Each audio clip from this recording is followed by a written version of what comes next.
ভোটের পর বেরোতেই ক্ষোভের মুখে অভিষেক সোনারপুর।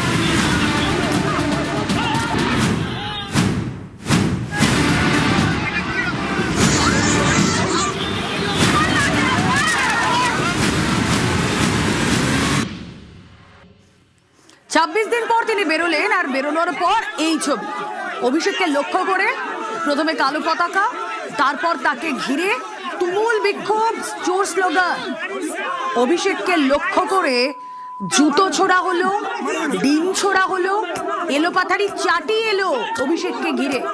অভিষেককে মাথায় হেলমেট পরালো পুলিশ, ঘাট ধাক্কায় খুলে পড়লো হেলমেট।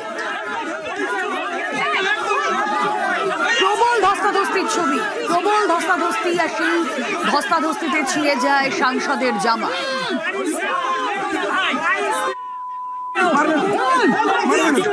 অভিষেক বন্দ্যোপাধ্যায় গতকাল নিহত কর্মীর বাড়িতে যান সঞ্জু কর্মকার। কিন্তু কে সঞ্জু কর্মকার, তার সম্পর্কে কি বলছেন প্রতিবেশীরা?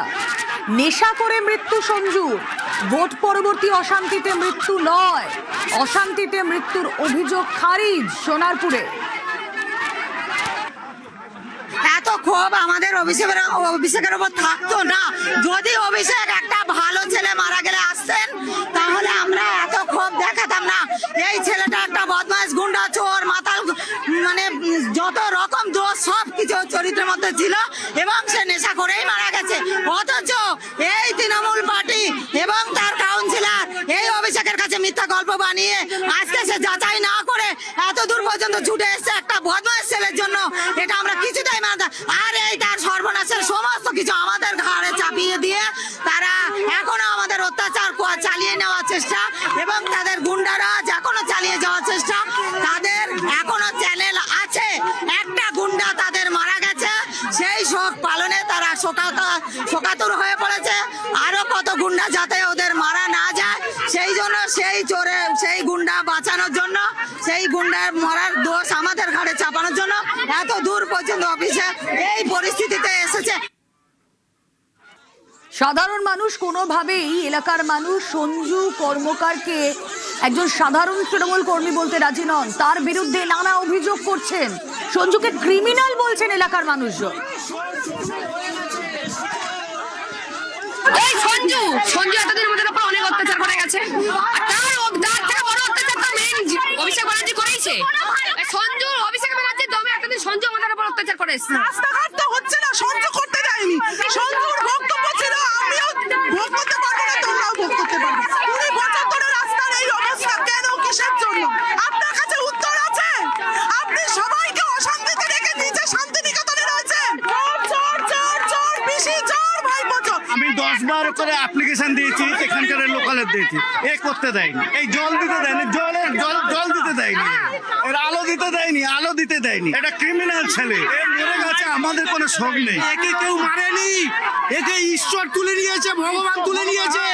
রাস্তাঘাট করতে দেয়নি, মানুষকে ভয় দেখিয়েছে, বলেছে মানুষকে মেরে দেবো, বলেছে ভোটের রেজাল্টের পরে এই এলাকার সব মানুষকে গুলি করে মারবো।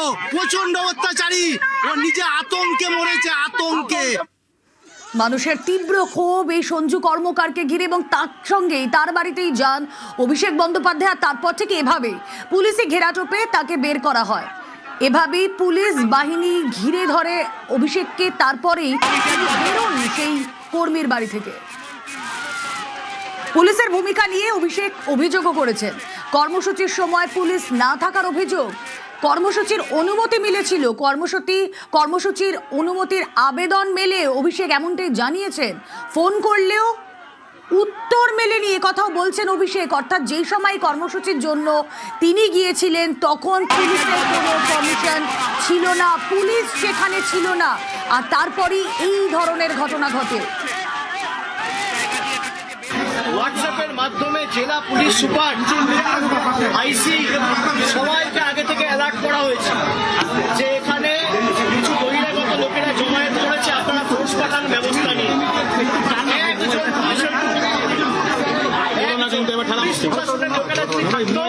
আমি হয়তো বেরোতে পারতাম এদেরকে ছেড়ে, পুলিশের উপর ভরসা করে এই বৃদ্ধ বাবা মাকে ছেড়ে আমি বেরিয়ে আসতে পারতাম। যতক্ষণ না ভোট শেষে যারা দোষী তাদের বিরুদ্ধে অবস্থান আমি এখান থেকে সরবো, এক চুল সরবো। আমার আত্মসহায়ক এসপিকে ফোন করেছে, মেসেজ করেছে, হোয়াটসঅ্যাপে ফোন করেছে, মেসেজ পাঠিয়েছে, তারা ফোনই জানে না। সাক্ষী রাখার জন্য আমি হোয়াটসঅ্যাপে মেসেজ পাঠিয়ে তার স্ক্রিনশট রেখে দিয়েছি, পরে যাতে বলতে না পারে আমাদের জানায়নি। এখনো পর্যন্ত কোনো পুলিশের দেখা নেই। এই ঘটনা অনভিপ্রেত। সোনারপুরের ঘটনা জনরোষ, বলছেন বিজেপি রাজ্য সভাপতি শ্রমিক ভট্টাচার্য। কারোর ক্ষোভ থাকতে পারে, বিদ্বেষ থাকতে পারে, কিন্তু এ ধরনের ঘটনা যারা ঘটাচ্ছেন এটা সুস্থ স্বাভাবিক গণতান্ত্রিক সমাজে কাম্য নয়। এর সঙ্গে আমার দল দূর দূর পর্যন্ত যুক্ত নয়। বিরোধী দলনেতা শুভেন্দু অধিকারীকে গাড়ির মধ্যে জীবন্ত পুড়িয়ে দেওয়ার চেষ্টা হয়েছিল উত্তরবঙ্গে। বিরোধী দলনেতাকে সভা সমিতি করবার জন্য 104 বার হাইকোর্টের দরজায় যেতে হয়েছিল। যা অত্যাচার তৃণমূল কংগ্রেস করেছে আমাদের কর্মীদের সঙ্গে, আমাদের মহিলাদের সঙ্গে, আমরা সংযত আছে বলে ছিলাম বলেই আজকে তৃণমূল কংগ্রেস অক্ষত আছে। বিজেপির হয়ে নির্বাচনে প্রতিদ্বন্দ্বিতা করার অপরাধে 5 লক্ষ টাকা জরিমানা দিয়ে বিধায়ক মানে পদপ্রার্থীকে তাকে বাড়ি ঢোকানো, অত্যাচার কিছু বাদ রেখেছে? সন্তোষ ট্রফি খেলা একজন ফুটবলার বাগবাজার অঞ্চলে থাকেন, বিজেপির বুথে বসেছিল, মা অন্যের বাড়ির গৃহ পরিচারিকা, বাবা প্যারালিসিস, একজন প্রতিভাবান ফুটবলার, তার নখগুলোকে সারাছিদি উপড়ে নেওয়া হয়েছিল। যে তৃণমূল কংগ্রেসের এই বিধায়ক আর মন্ত্রীগুলো অক্ষত আছে না, এটাই হচ্ছে বিজেপির কারণে আছে। আমাদের জায়গায় অন্য কেউ থাকলে, যদি তৃণমূল থাকতো আজকের ক্ষমতায় আসতো, আজকে এখানে আমি দাঁড়িয়ে থাকতাম না, আমার 500 কর্মী খুন হয়ে যেত। ডায়মন্ড মডেল প্রচার করতে এলেন না কেন? ফলতায় যে নির্বাচন হলো প্রচার নেই কেন? কোথায় ডিজে, কোথায় রবীন্দ্রসঙ্গীত? এসব আর রাজনীতিতে চলবে না। শান্ত থাকুন, ভদ্রভাবে প্রত্যেক রাজনৈতিক দলের কর্মীরা আচরণ করুন, হিংসা বর্জন করুন। পশ্চিমবঙ্গের রাজনীতিকে এই হিংসামুক্ত করবার জন্য মানুষ রায় দিয়েছেন। মানুষের আবেগকে, মানুষের ইচ্ছাকে মর্যাদা দিয়ে সবাই এ ধরনের কাজকর্ম থেকে বিরত থাকুন। নিহত কর্মীর বাড়িতে যখন ছিলেন অভিষেক বন্দ্যোপাধ্যায়, বাইরে তখন চলছিল এরকমই প্রবল বিক্ষোভ। পরিস্থিতি সামলাতে ঘটনাস্থলে যায় কেন্দ্রীয় বাহিনী, পুলিশের সঙ্গেই স্পটে ছিল সেন্ট্রাল ফোর্স।